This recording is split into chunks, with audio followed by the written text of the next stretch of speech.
आओ एक एक शब्द का आपां अर्थ समझिए। भरण पोखण, भरण पोखण का अर्थ है भी जिवें असीं कहने भी ये बंदे ने इस बच्चे की पालना पोषणा की।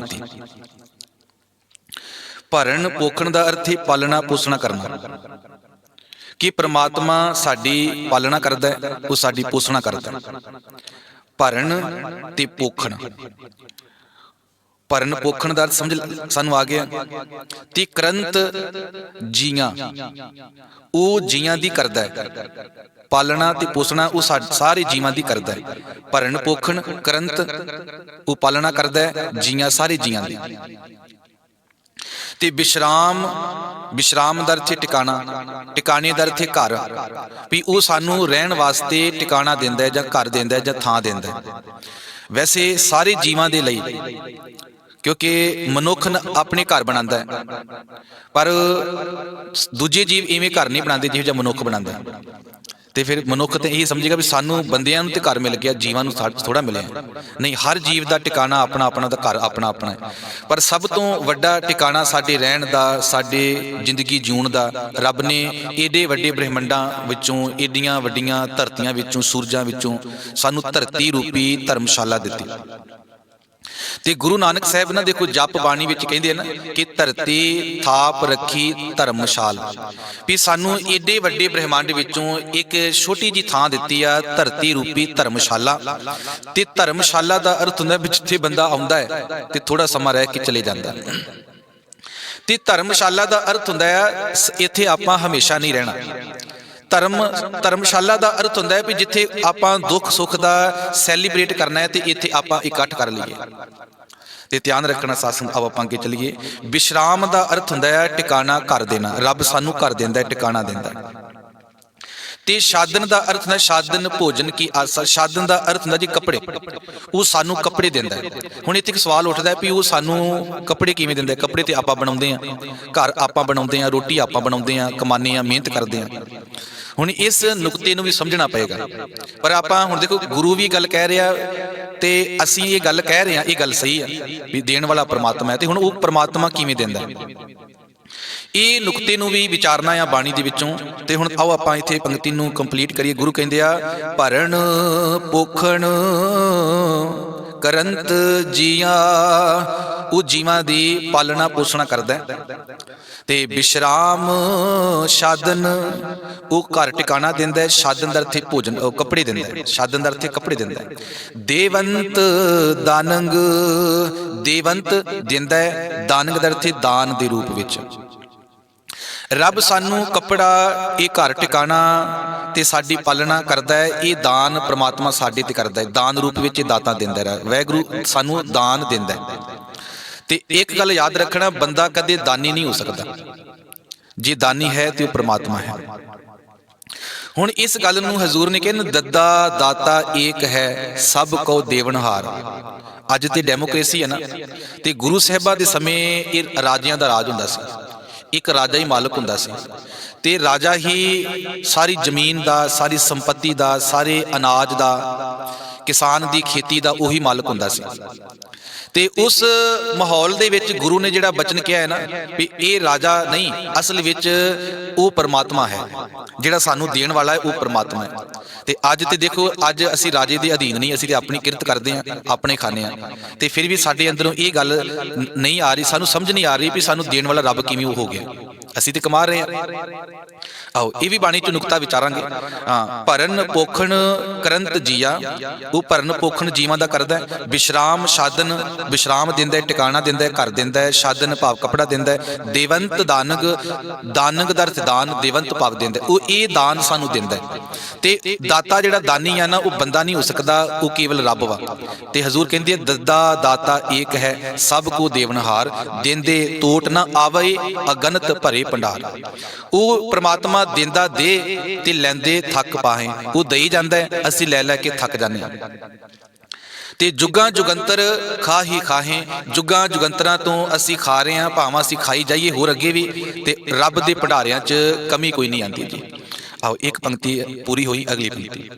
सृजंत ਸ੍ਰਿਜੰਤ ਦਾ ਅਰਥ ਹੈ ਸਿਰਜਣਾ, ਸਿਰਜਣਾ ਦਾ ਅਰਥ ਹੈ ਪੈਦਾ ਕਰਨਾ। ਉਹ ਪ੍ਰਮਾਤਮਾ ਪੈਦਾ ਕਰਦਾ ਜੀ ਕਿ ਰਤਨ ਜਨਮ, ਰਤਨ ਵਰਗਾ ਕੀਮਤੀ ਮਨੁੱਖਾ ਜਨਮ ਉਹ ਸਾਡੀ ਉਹਨੇ ਸਿਰਜਣਾ ਕੀਤੀ ਹੈ। ਉਹਨੇ ਸਾਨੂੰ ਇਹ ਜਨਮ ਦਿੱਤਾ ਹੈ, ਮਨੁੱਖਾ ਜਾਮਾ ਦਿੱਤਾ ਹੈ ਸਾਨੂੰ। ਬਾਣੀ ਦੇ ਵਿੱਚ ਇਸ ਮਨੁੱਖ ਦੇਹੀ ਨੂੰ ਦੁਰਲੱਭ ਦੇ ਕਿਹਾ, ਦੁਰਲੱਭ ਦੇ ਬੜੀ ਵਾਰ ਕਿਹਾ, ਦੁਰਲੱਭ ਦੇ ਪਾਈ ਵਡਭਾਗੀ, ਵੀ ਵੱਡੇ ਭਾਗਾਂ ਨਾਲ ਦੁਰਲੱਭ ਦੇ ਪ੍ਰਾਪਤ ਹੋਈ ਹੈ। ਇਹਨੂੰ ਹੀਰੇ ਜੈਸਾ ਜਨਮ ਕੌਡੀ ਬਦਲੇ ਜਾਏ, ਹੀਰੇ ਵਰਗਾ ਜਨਮ ਵੀ ਕਿਹਾ। ਕਬੀਰ ਮਾਨਸ ਜਨਮ ਅਮੋਲ ਹੈ, ਹੋਏ ਨਾ ਬਾਰੇ ਬਾਰ। ਇਹ ਇਸ ਮਨੁੱਖਾ ਜਨਮ ਨੂੰ ਬੜਾ ਅਮੋਲਕ ਕਿਹਾ, ਬੜਾ ਅਮੋਲਕ ਹੈ, ਪਰ ਇਹਦਾ ਮੁੱਲ, ਇਹਦੀ ਵੈਲਿਊ ਟਾਵੇਂ ਟਾਵੇਂ ਬੰਦੇ ਨੇ ਜਾਣੀ, ਨਹੀਂ ਤੇ ਇਸ ਹੀਰੇ ਜਨਮ ਨੂੰ ਮਿੱਟੀ ਘੱਟੇ ਰੋਲ ਕੇ ਰੱਖ ਦਿੱਤਾ। ਰੱਬ ਨੇ ਤਾਂ ਧਰਤੀ ਦੇ ਉੱਤੇ ਸਿਕਦਾਰ ਸਰਦਾਰ ਰਾਜਾ ਬਣਾ ਕੇ ਭੇਜਿਆ ਸੀ, ਪਰ ਬੰਦਾ ਇੱਥੇ ਭਿਖਾਰੀਆਂ ਤੋਂ ਵੀ ਗਿਰ ਗਿਆ, ਭਿਖਾਰੀ ਵਾਲੀ ਥਾਂ ਤੇ ਬਹਿ ਗਿਆ। ਆਓ ਆਪਾਂ ਅੱਗੇ ਚਲੀਏ।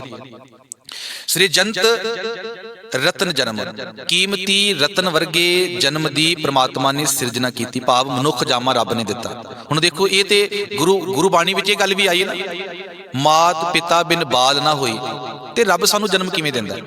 ਪਰ ਧਿਆਨ ਰੱਖਣਾ, ਜਿਹੜਾ ਉਹ ਸਿਸਟਮ ਵਿਧੀ ਵਿਧਾਨ ਦੇ ਰੂਪ ਵਿੱਚ ਸਾਨੂੰ ਜੋ ਵੀ ਮਿਲਦਾ ਪ੍ਰਾਪਤ ਹੁੰਦਾ ਹੈ ਨਾ, ਉਹ ਵਿਧੀ ਵਿਧਾਨ ਬਣਾਉਣ ਵਾਲਾ ਕੌਣ ਆ? ਪਰਮਾਤਮਾ। ਤੇ ਉੱਥੇ ਹੁਣ ਕਿਸ ਰੂਪ ਵਿੱਚ ਆ ਪਰਮਾਤਮਾ? ਵਿਧੀ ਵਿਧਾਨ ਦੇ ਰੂਪ ਵਿੱਚ, ਸਿਸਟਮ ਦੇ ਰੂਪ ਵਿੱਚ, ਇੱਕ ਥਿਊਰੀ ਦੇ ਰੂਪ ਵਿੱਚ, ਇੱਕ ਅਨੁਸ਼ਾਸਨ ਦੇ ਰੂਪ ਵਿੱਚ ਆ ਪਰਮਾਤਮਾ। ਹੁਣ ਦੇਖੋ ਕੋਈ ਵੀ ਚੀਜ਼ ਦਹੀਂ ਬਣਾਉਣਾ ਹੈ ਨਾ, ਉਹਦੀ ਇੱਕ ਥਿਊਰੀ ਆ, ਉਹਦਾ ਇੱਕ ਸਿਸਟਮ ਆ, ਉਹਦਾ ਇੱਕ ਪ੍ਰੋਸੈਸ ਆ। ਜੇ ਦਹੀਂ ਨੂੰ ਪ੍ਰਾਪਤ ਕਰਨਾ ਹੈ, ਅੱਜ ਕੋਈ ਵੀ ਚੀਜ਼ ਪ੍ਰਾਪਤ ਕਰਨੀ ਆ, ਅੱਜ ਜੇ ਦੁੱਖ ਵੀ ਮਿਲਦਾ ਹੈ, ਸੁੱਖ ਵੀ ਮਿਲਦਾ ਹੈ, ਆਨੰਦ ਵੀ ਆਉਂਦਾ ਹੈ, ਮਜ਼ਾ ਆਉਂਦਾ ਹੈ, ਤੇ ਜੇ ਸ਼ਰਾਬ ਵੀ ਕੋਈ ਪ੍ਰਾਪਤ ਕਰਦਾ ਹੈ, ਜੇ ਕੋਈ ਅੰਮ੍ਰਿਤ ਦੀ ਪ੍ਰਾਪਤੀ ਕਰਦਾ ਹੈ ਨਾ, ਉਹਦਾ ਇੱਕ ਪ੍ਰੋਸੈਸ ਹੈ, ਤੇ ਪ੍ਰਮਾਤਮਾ ਨੇ ਉਹ ਪ੍ਰੋਸੈਸ ਬਣਾਇਆ ਹੈ। ਇੰਜ ਕਹਿ ਲਓ ਕਿ ਉਹ ਪ੍ਰੋਸੈਸ ਵੀ ਪ੍ਰਮਾਤਮਾ ਦਾ ਇੱਕ ਨਿਰਗੁਣ ਰੂਪ ਹੈ। ਤੁਸੀਂ ਜਿਹੜੀ ਚੀਜ਼ ਨੂੰ ਪ੍ਰਾਪਤ ਕਰਨਾ ਹੈ, ਉਹਦਾ ਇੱਕ ਪ੍ਰੋਸੈਸ ਹੈ, ਤੇ ਉਸ ਪ੍ਰੋਸੈਸ ਨੂੰ ਇਸਤੇਮਾਲ ਜਦੋਂ ਕੋਈ ਜੀਵ ਕਰਦਾ ਹੈ, ਤੇ ਉਸ ਦਾਤ ਦੀ, ਉਸ ਵਸਤੂ ਦੀ, ਉਸ ਚੀਜ਼ ਦੀ ਪ੍ਰਾਪਤੀ ਹੋ ਜਾਂਦੀ ਹੈ। ਅੱਗੇ ਚਲੀਏ ਜੀ। ਸ੍ਰਿਜੰਤ ਰਤਨ ਜਨਮ, ਰਤਨ ਜਨਮ ਜੀ ਜਨਮ ਦੀ ਸਿਰਜਣਾ ਕੀਤੀ ਹੈ, ਭਾਵ ਨੇ ਦਿੱਤਾ ਹੈ ਸਾਨੂੰ, ਮਨੁੱਖ ਜਾਮਾ ਰੱਬ ਨੇ ਦਿੱਤਾ ਹੈ। ਤੇ ਚਤੁਰ ਚੇਤਨਾ, ਚਤੁਰ ਦਾ ਅਰਥ ਹੈ ਚਲਾਕ, ਸਿਆਣਪ, ਮਤ, ਬੁੱਧੀ ਵੀ ਰੱਬ ਨੇ ਸਾਨੂੰ ਦਿੱਤੀ ਹੈ। ਚਤੁਰ ਦਾ ਅਰਥ ਹੈ ਜੀ ਚਤੁਰਤਾ, ਸਿਆਣਪ, ਭਾਵ ਬੁੱਧੀ ਕਹਿ ਲਓ, ਅਕਲ ਕਹਿ ਲਓ, ਵੀ ਰੱਬ ਨੇ ਸਾਨੂੰ ਅਕਲ ਵੀ ਦਿੱਤੀ ਹੈ, ਸਾਨੂੰ ਰੱਬ ਨੇ ਦਿਮਾਗ ਦਿੱਤਾ ਹੈ, ਬੁੱਧੀ ਦਿੱਤੀ ਹੈ ਸਾਨੂੰ ਰੱਬ ਨੇ। ਤੇ ਚੇਤਨਾ ਦਾ ਅਰਥ ਹੁੰਦਾ ਹੈ ਜੀ ਚੇਤਨਾ, ਜਿਹੜੀ ਚੀਜ਼ ਸਾਨੂੰ ਚੇਤੇ ਰੱਖਦੀ ਹੈ। ਸਾਡੇ ਵਿੱਚ ਰੱਬ ਨੇ ਇੱਕ ਚੇਤਨਾ ਪਾਈ ਆ। ਇਹ ਦੇਖੋ ਇੱਕ ਬੁੱਧੀ ਆ, ਦਿਮਾਗ ਵਾ। ਅਸੀਂ ਕਹਿੰਦੇ ਯਾਰ ਮੈਨੂੰ ਚੀਜ਼ ਚੇਤੇ ਨਹੀਂ ਆ ਰਹੀ, ਭਾਵੇਂ ਕਿ ਉਹ ਵਿਚਾਰ ਦਿਮਾਗ ਵਿੱਚ ਪਿਆ ਹੈ, ਤੇ ਉਹ ਵਿਚਾਰ ਅੱਗੇ ਨਹੀਂ ਆ ਰਿਹਾ। ਜਿਹੜਾ ਵਿਚਾਰ ਅੱਗੇ ਪ੍ਰੈਜ਼ੈਂਟ ਕਰਦਾ ਹੈ ਨਾ, ਉਹ ਸਾਡੇ ਵਿੱਚ ਹੈ ਚੇਤਨਾ। ਪਸ਼ੂ ਪੰਛੀਆਂ ਦੇ ਵਿੱਚ ਚੇਤਨਾ ਹੈ ਤੇ ਬਹੁਤ ਘੱਟ ਹੈ, ਉਹ 2-4 ਚੀਜ਼ਾਂ ਯਾਦ ਰੱਖ ਸਕਦੇ ਆ, ਕੁਝ ਜ਼ਿਆਦਾ ਕਰ ਲੈਣਗੇ। ਪਰ ਮਨੁੱਖ ਵਿੱਚ ਇੰਨੀ ਚੇਤਨਾ ਹੈ ਵੀ ਇਹ ਲੱਖਾਂ ਕਰੋੜਾਂ ਚੀਜ਼ਾਂ ਨੂੰ ਯਾਦ ਕਰ ਸਕਦਾ ਹੈ, ਭੁੱਲੀਆਂ ਹੋਈਆਂ ਚੀਜ਼ਾਂ ਨੂੰ ਦੁਬਾਰਾ ਇਹ ਰਿਪੀਟ ਕਰ ਸਕਦਾ ਹੈ, ਯਾਦ ਲਿਆ ਸਕਦਾ ਹੈ, ਆਪਣੇ ਦਿਮਾਗ ਅੱਗੇ ਪ੍ਰੈਜ਼ੈਂਟ ਕਰ ਸਕਦਾ ਹੈ। ਜਿਹੜੀ ਚੀਜ਼ ਵਿਚਾਰ ਨੂੰ, ਜਿਸ ਵਿਚਾਰ ਨੂੰ ਸਾਡੇ ਦਿਮਾਗ ਵਿੱਚ ਡਿਸਪਲੇ ਕਰਦਾ ਹੈ ਨਾ, ਪ੍ਰੈਜ਼ੈਂਟ ਕਰਦਾ ਹੈ, ਉਹ ਹੈ ਚੇਤਨਾ। ਸਾਡੇ ਦਿਮਾਗ ਵਿੱਚ ਵਿਚਾਰਾਂ ਦਾ ਭੰਡਾਰ ਪਿਆ ਹੈ, ਤੇ ਕੋਈ ਬੰਦਾ ਕਹਿੰਦਾ ਯਾਰ ਇਹ ਵਿਚਾਰ ਮੈਨੂੰ ਦੱਸ, ਤੇ ਚੇਤਨਾ ਕੀ ਕਰਦੀ ਹੈ? ਚੇਤਨਾ ਭਾਵੇਂ ਕਿ ਮਨ ਹੀ ਹੁੰਦਾ ਹੈ, ਤੇ ਮਨ ਦੀ ਸਿਖਰਤਾ ਜਿਹੜੀ ਚੇਤਨਾ ਹੈ, ਉਹ ਉਸ ਭੰਡਾਰੇ ਵਿੱਚ ਜਾ ਕੇ ਉਸ ਨੂੰ ਚੇਤਨਾ ਵਿੱਚ ਲੈ ਆਉਂਦੀ ਹੈ, ਤੇ ਅੱਗੇ ਪ੍ਰੈਜ਼ੈਂਟ ਕਰ ਦਿੰਦੀ ਹੈ, ਤੇ ਸਾਡਾ ਦਿਮਾਗ ਉਹਨੂੰ ਪ੍ਰੈਜ਼ੈਂਟ ਕਰਦਾ, ਡਿਸਪਲੇ ਕਰਦਾ, ਅਸੀਂ ਵਿਚਾਰ ਕਰਦੇ ਹਾਂ। ਤੋ ਸਾਧ ਸੰਗਤ ਆਓ, ਗੁਰੂ ਕਹਿੰਦੇ ਆ ਚਤੁਰ ਚੇਤਨਾ, ਰੱਬ ਨੇ ਚਤੁਰਾਈ ਦਿੱਤੀ, ਸਿਆਣਪ ਦਿੱਤੀ, ਅਕਲ ਦਿੱਤੀ, ਤੇ ਸਾਨੂੰ ਚੇਤਨਾ ਦਿੱਤੀ, ਚੇਤਨਾ ਦਿੱਤੀ। ਤੇ ਗੁਰੂ ਤੇਗ ਬਹਾਦਰ ਸਾਹਿਬ ਨੇ ਇੱਕ ਵਿਚਾਰ ਰੱਖੀ ਸਾਡੇ ਅੱਗੇ ਕਿ ਰੱਬ ਨੇ ਤੈਨੂੰ ਦਿੱਤੀ ਹੈ ਚੇਤਨਾ, ਚੇਤਾ ਦਿੱਤਾ ਰੱਬ ਨੇ ਤੈਨੂੰ, ਤੇ ਇਸ ਚੇਤੇ ਨਾਲ ਤੂੰ ਰੱਬ ਚੇਤੇ ਕਰ ਲੈ। ਹੁਣ ਉਹ ਰੱਬ ਨੂੰ ਕਿਸ ਤਰੀਕੇ ਨਾਲ ਚੇਤੇ ਕਰਨਾ, ਉਹ ਕੀ ਢੰਗ ਆ, ਉਹ ਵੀ ਸਾਨੂੰ ਬਾਣੀ ਚ ਸਮਝ ਆਉਂਦਾ ਹੈ ਨਾ। ਤੇ ਗੁਰੂ ਤੇਗ ਬਹਾਦਰ ਸਾਹਿਬ ਕਹਿੰਦੇ ਆ ਚੇਤਨਾ ਹੈ ਤੋ ਚੇਤ ਲੈ, ਨਿਸ਼ ਦਿਨ ਮੇ ਪ੍ਰਾਨੀ, ਛਿਨ ਛਿਨ ਔਦ ਬਿਹਾਤ ਹੈ, ਫੂਟੇ ਘਟ ਜਿਉ ਪਾਨੀ। ਆਓ ਜੀ ਅਸੀਂ ਦੂਜੀ ਪੰਕਤੀ ਵਿਚਾਰੀ ਆ। ਸ੍ਰਿਜੰਤ ਰਤਨ ਜਨਮ ਚਤੁਰ ਚੇਤਨਾ, हे ਵਾਹਿਗੁਰੂ ਤੂੰ ਰਤਨ ਵਰਗੇ ਕੀਮਤੀ ਜਨਮ ਦੀ ਸਿਰਜਣਾ ਕੀਤੀ, ਪੈਦਾ ਕੀਤਾ, ਭਾਵ ਸਾਨੂੰ ਦਿੱਤਾ, ਤੇ ਸਾਨੂੰ ਇਸ ਮਨੁੱਖਾ ਜਨਮ ਦੇ ਨਾਲ ਚੇਤਨਾ ਦਿੱਤੀ, ਸਾਨੂੰ ਅਕਲ ਦਿੱਤੀ, ਚਤੁਰਤਾਈ ਦਿੱਤੀ, ਚਤੁਰ ਤੇ ਚੇਤਨਾ, ਚਤੁਰਾਈ ਦਿੱਤੀ, ਤੇ ਸਾਨੂੰ ਚੇਤਨਾ ਦਿੱਤੀ। ਅਗਲਾ ਬਚਨ ਪੜ੍ਹੀਏ। ਵਰਤੰਤ ਸੁਖ ਆਨੰਦ ਪ੍ਰਸਾਦ, ਪ੍ਰਸਾਦ ਦਾ ਅਰਥ ਹੁੰਦਾ ਜੀ ਕਿਰਪਾ, ਬਖਸ਼ਿਸ਼, ਕਿ ਹੇ ਵਾਹਿਗੁਰੂ ਤੇਰੀ ਬਖਸ਼ਿਸ਼ ਦੇ ਸਦਕਾ, ਤੇਰੀ ਕਿਰਪਾ ਦੇ ਸਦਕਾ। ਵਰਤੰਤ ਦਾ ਅਰਥ ਹੈ ਅਸੀਂ ਵਰਤਦੇ ਹਾਂ, ਵਰਤਾਂਦੇ ਹਾਂ, ਮਾਣਦੇ ਹਾਂ। ਇੱਥੇ ਵਰਤੰਤ ਦਾ ਅਰਥ ਆ ਵਰਤਦੇ ਹਨ, ਵਰਤੰਤ ਦਾ ਅਰਥ ਆ ਮਾਣਦੇ ਹਨ। ਅਸੀਂ ਜੀ ਮਾਣਦੇ ਹਾਂ ਸੁੱਖ ਤੇ ਆਨੰਦ। ਅਸੀਂ ਵਾਹਿਗੁਰੂ ਤੁਹਾਡੀਆਂ ਦਿੱਤੀਆਂ ਹੋਈਆਂ ਦਾਤਾਂ ਦੇ ਰਾਹੀਂ ਸੁੱਖ ਮਾਣਦੇ ਹਾਂ, ਆਨੰਦ ਮਾਣਦੇ ਹਾਂ, ਤੇ ਪਰ ਇਹ ਮਾਣਦੇ ਹਾਂ ਤੁਹਾਡੀ ਬਖਸ਼ਿਸ਼ ਨਾਲ, ਤੁਹਾਡੀ ਕਿਰਪਾ ਨਾਲ। ਦੇਖੋ ਅਗਲੀ ਪੰਕਤੀ ਕਿ ਵਰਤੰਤ, ਵਰਤੰਤ ਦਾ ਅਰਥ ਮਾਣਦੇ ਹਾਂ ਕੀ ਜੀ, ਸੁੱਖ ਆਨੰਦ, ਸੁੱਖ ਤੇ ਆਨੰਦ ਮਾਣਦੇ ਹਾਂ। ਤੇ ਪ੍ਰਸਾਦ ਦਾ ਅਰਥ ਤੁਹਾਡੀ ਬਖਸ਼ਿਸ਼ ਦੇ ਸਦਕਾ, ਤੁਹਾਡੀ ਕਿਰਪਾ ਦੇ ਕਰਕੇ ਅਸੀਂ ਇਹ ਮੰਨਦੇ ਹਾਂ। ਵਰਤੰਤ ਸੁਖ ਆਨੰਦ ਪ੍ਰਸਾਦ। ਅਗਲੀ ਗੱਲ ਹੁਣ ਦੇਖੋ ਵੀ ਰੱਬ ਨੇ ਦਾਤਾਂ ਦਿੱਤੀਆਂ, ਜਨਮ ਦਿੱਤਾ, ਅਕਲ ਦਿੱਤੀ, ਚਤੁਰਾਈ ਦਿੱਤੀ, ਪਦਾਰਥ ਦਿੱਤੇ ਰੱਬ ਨੇ, ਧਰਤੀ ਧਰਮਸ਼ਾਲਾ ਦਿੱਤੀ। ਤੇ ਇਹ ਸਾਰੀਆਂ ਦਾਤਾਂ ਦੇ ਵਿੱਚ ਬੰਦਾ ਕੀ ਕਰਦਾ ਹੈ ਵੀ ਉਲਝ ਜਾਂਦਾ ਹੈ ਤੇ ਆਪਣੇ ਮਾਲਕ ਰੱਬ ਸਰੂਪ ਨੂੰ ਭੁੱਲ ਜਾਂਦਾ ਹੈ, ਆਪਣੇ ਮੂਲ ਨੂੰ ਭੁੱਲ ਜਾਂਦਾ ਹੈ। ਪਰਮਾਤਮਾ ਸਰੂਪ ਮੂਲ ਨੂੰ ਭੁੱਲ ਜਾਂਦਾ ਹੈ। ਕਿਸ ਰੂਪ ਵਿੱਚ ਭੁੱਲਦਾ ਹੈ ਇਹ ਵੀ ਯਾਦ ਰੱਖਣਾ ਨੁਕਤਾ, ਕਿਉਂਕਿ ਹਰ ਚੀਜ਼ ਨੂੰ ਚੰਗੀ ਤਰ੍ਹਾਂ ਸਮਝਣਾ ਹੈ। ਹੁਣ ਗੁਰੂ ਕਹਿੰਦੇ ਆ ਵੀ ਇੱਕ ਬੰਦਾ ਦਾਤਾਂ ਦੇ ਵਿੱਚ ਇੰਨਾ ਉਲਝ ਜਾਂਦਾ ਹੈ ਵੀ ਰੱਬ ਨੂੰ ਭੁੱਲ ਜਾਂਦਾ ਹੈ, ਦਾਤਾਂ ਦੇ ਮੋਹ ਦੇ ਵਿੱਚ ਪੈ ਜਾਂਦਾ ਹੈ, ਮੋਹ ਦੇ ਵਿੱਚ ਪਕੜ ਲੈਂਦੀਆਂ ਦਾਤਾਂ ਇਸ ਨੂੰ। ਤੇ ਬਾਣੀ ਚ ਇੱਕ ਬਚਨ ਆਉਂਦਾ ਹੈ ਨਾ ਕਿ ਦਾਤ ਪਿਆਰੀ ਤੇ ਵਿਸਰਿਆ ਦਤਾਰਾ। ਹੁਣ ਦਤਾਰ ਜਿਹੜਾ ਸੀ ਦਾਤਾਂ ਦੇਣ ਵਾਲਾ, ਉਹ ਤੇ ਸਾਨੂੰ ਭੁੱਲ ਗਿਆ, ਦਾਤਾਂ ਸਾਨੂੰ ਪਿਆਰੀਆਂ ਲੱਗਣ ਲੱਗ ਪਈਆਂ। ਦਾਤਾਂ ਦੇ ਨਾਲ, ਪਦਾਰਥਾਂ ਨਾਲ ਸਾਡਾ ਪਿਆਰ ਪੈ ਗਿਆ ਤੇ ਜਿਹੜਾ ਦਾਤਾਂ ਦੇਣ ਵਾਲਾ ਰੱਬ ਸੀ ਉਹ ਸਾਨੂੰ ਭੁੱਲ ਗਿਆ, ਸਾਡੀ ਚੇਤਨਾ ਚੋਂ ਉਹ ਨਿਕਲ ਗਿਆ। ਅਗਲੀ ਜਿਹੜੀ ਪੰਕਤੀ ਹੈ ਨਾ ਉਹ ਇਹੀ ਵਿਚਾਰ ਰੱਖਦੀ ਆ ਕਿ ਸਿਮਰੰਤ ਨਾਨਕ ਹਰ ਹਰ ਹਰੇ, ਹਰ ਹਰ ਪ੍ਰਮਾਤਮਾ ਹਰੀ ਨੂੰ ਉਹੀ ਸਿਮਰਦੇ ਆ। ਅਨਿਤੇ ਰਚਨਾ ਨਿਰਮੋਹ ਤੇ, ਜਾਂ ਇਹਦਾ ਅਰਥ ਵਿਦਵਾਨਾਂ ਨੇ ਕੀਤਾ ਹੈ ਕਿ ਇਸ ਦਾਤਾਂ ਦੇ ਵਿੱਚੋਂ ਉਹੀ ਨਿਰਲੇਪ ਰਹਿੰਦਾ, ਨਹੀਂ ਤੇ ਸਾਰੇ ਦਾਤਾਂ ਨਾਲ ਹੀ ਚੰਬੜ ਗਏ, ਦਤਾਰ ਨੂੰ ਭੁੱਲ ਗਏ।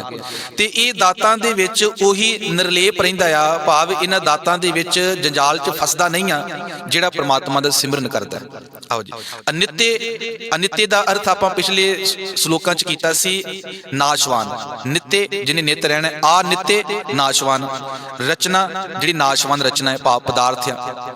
ਤੇ ਨਿਰਮੋਹ, ਨਿਰਮੋਹ ਦਾ ਅਰਥ ਮੋਹ ਤੋਂ ਨਿਰਲੇਪ, ਜਿਵੇਂ ਨਿਰਵੈਰ, ਵੈਰ ਤੋਂ ਰਹਿਤ ਨਿਰਲੇਪ, ਨਿਰਭਉ, ਭਉ ਤੋਂ ਨਿਰਲੇਪ।